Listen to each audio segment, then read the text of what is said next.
ठाणे महानगरपालिकेच्या मागील 3 महासभांमध्ये झालेला गोंधळ येत्या महासभेत होणार नाही अशी शक्यता दिसत आहे। यापुढे होणाऱ्या महासभा नियमांनुसार होतील या दृष्टीने सर्वपक्षीय नेत्यांनी हालचाली सुरू केल्या असल्याचे कळते। उद्या 18 जून रोजी ठाणे महानगरपालिकेची महासभा आयोजित करण्यात आली आहे। त्या अनुषंगाने आज सर्वपक्षीय गटनेत्यांची सभा संपन्न झाली। त्यानंतर पत्रकार परिषद घेऊन आपली भूमिका मांडण्यात आली।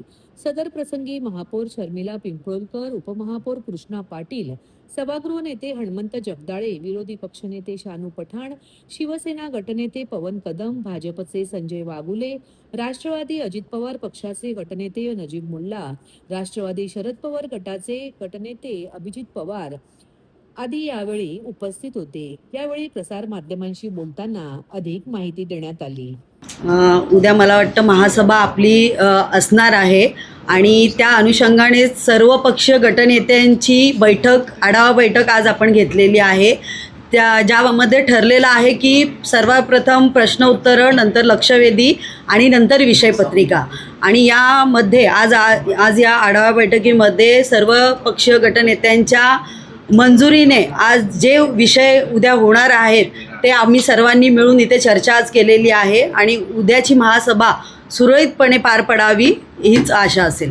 प्रभाग सुधारणा निधी हा पण मंजूर झालेला आहे। तो आता या उद्यापासून सर्व नगरसेवक आणि आपले जे आहेत त्यांना प्रभाग सुधारणा नगरसेवक निधीचे प्रस्ताव बनवण्याचे सूचना महापौरांनी केलेल्या आहेत आणि कळेल ते उद्या परवा परत पत्रकार परिषद घेतली जाईल आणि त्या संदर्भात बजेट संदर्भात काय निर्णय अंतिम केलेला आहे ते झालेलं आहे। बजेट मंजूर झालेलं आहे। बजेट प्रशासनाने पण कालच अंतिम स्वरूप दिलं। आयुक्त साहेबांशी बोलणे झालं, महापौरांचं सभागृह नेते उपमहापौरांचं की अंतिम स्वरूप कालच देण्यात आलेलं आहे। त्याप्रमाणे बजेट आता रिलीज करण्यात येईल। नक्कीच आम्ही महायुती म्हणून आम्ही काम करतोय, पण काही सभागृहात सभाशास्त्र सुद्धा जेव्हा कुठे थोडेसे चुका झाल्यात, दोन्हीकडून चुका झाल्या, तेव्हा ते नक्की ती चूक ही निदर्शनास आणणं गरजेचं आहे।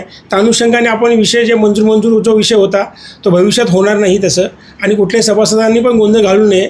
म्हणजे भारतीय जनता पार्टीचे सदस्य असतील तसे इतर पक्षाचे असतील आणि सर्वांनी सभागृहाचं पावित्र्य राखून पुढे विषयपत्रिका चालू करायचं ठरलेलं आहे। या ठिकाणी नेहमीप्रमाणे महासभेच्या अगोदर सर्व पक्षीय गटनेत्यांची महापौरांच्या अध्यक्षतेखाली बैठक नेहमीप्रमाणे होते, तशी या ठिकाणी बैठक झालेली आहे।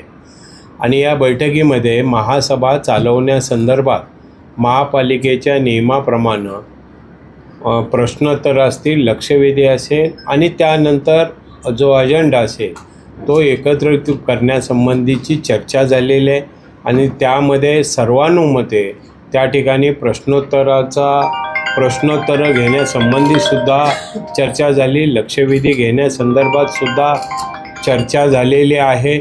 आणि त्याचबरोबर पुढचे जे अजेंडा असेल त्या विषयाचे कोणते मंजूर कोणते नामंजूर करण्यासंबंधीसुद्धा सर्वानुमते चर्चा करून एकमत झालेलं आहे।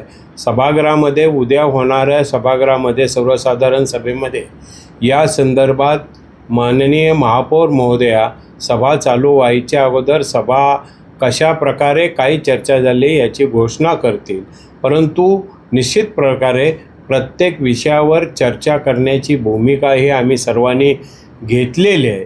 चर्चा फक्त काही मर्यादित असावी, त्यांच्या गटनेत्यांनी त्यांना मर्यादा ठेवावी।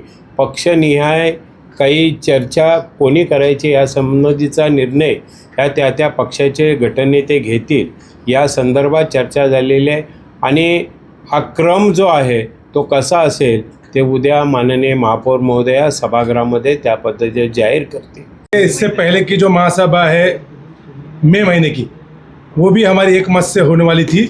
एक मिसअंडरस्टैंडिंग थी कि सभा प्रश्न पहले लिया जाए कि लक्षवेधी पहले लिया जाए कि एजेंडा पहले लिया जाए, तो वो मिसकम्युनिकेशन गैप था, मिसअंडरस्टैंडिंग थी, जो इस बार गट मीटिंग में सब निर्णय तय कर लिया गया है। मुझे उम्मीद है और विश्वास भी है कि कल की महासभा नियम के अनुसार की जाएगी और सभी सदस्यों को उनके प्रश्न को लिए बोलने की अनुमति दी जाएगी।